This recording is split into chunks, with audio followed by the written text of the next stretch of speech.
తలనొప్పి అనేది మనలో ప్రతి ఒక్కరికి ఏదో ఒక సమయంలో వస్తూనే ఉంటుంది.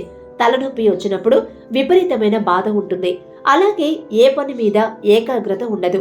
తలనొప్పి రావడానికి రకరకాల కారణాలు ఉంటాయి. సరైన నిద్ర లేకపోవడం, పని ఒత్తిడి ఎక్కువగా ఉండడం, ఫోన్ని ఎక్కువగా వాడడం, కంప్యూటర్ని ఎక్కువగా చూడడం వంటి కారణాలతో తలనొప్పి వస్తూ ఉంటుంది. ఒక్కోసారి సైనస్ కారణంగా కూడా తలనొప్పి వస్తుంది. మనలో చాలా మంది తలనొప్పి రాగానే టాబ్లెట్ వేసుకుంటూ ఉంటారు. అలా టాబ్లెట్ వేసుకోకుండా ఇంటి చిట్కాల ద్వారా తగ్గించుకోవచ్చు. అయితే తలనొప్పి కాస్త తక్కువగా ఉన్నప్పుడే ఈ చిట్కాలను ఫాలో అవ్వాలి. తలనొప్పి తీవ్రంగా ఉంటే మాత్రం టాబ్లెట్ వేసుకోవాల్సిందే. ఈ రెమెడీ కోసం 2 ఇంగ్రీడియంట్స్ ఉపయోగిస్తున్నాం. ఒక గ్లాసు గోరువెచ్చని నీటిలో 4 మిరియాలను పొడిగా చేసి వేయాలి. ఆ తర్వాత అరచెక్క నిమ్మరసం పిండి బాగా కలిపి తాగాలి. ఈ డ్రింక్ గోరువెచ్చగా ఉన్నప్పుడే తాగాలి. తలనొప్పి వచ్చినప్పుడు ఈ డ్రింక్ తాగితే మంచి ఉపశమనం కలుగుతుంది.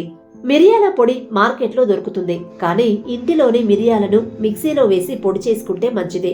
మిరియాలు, నిమ్మకాయ తలనొప్పిని తగ్గించడానికి చాలా ఎఫెక్టివ్ గా పనిచేస్తాయి. కాబట్టి ఈ ఇంటి చిట్కాను ఫాలో అవ్వండి.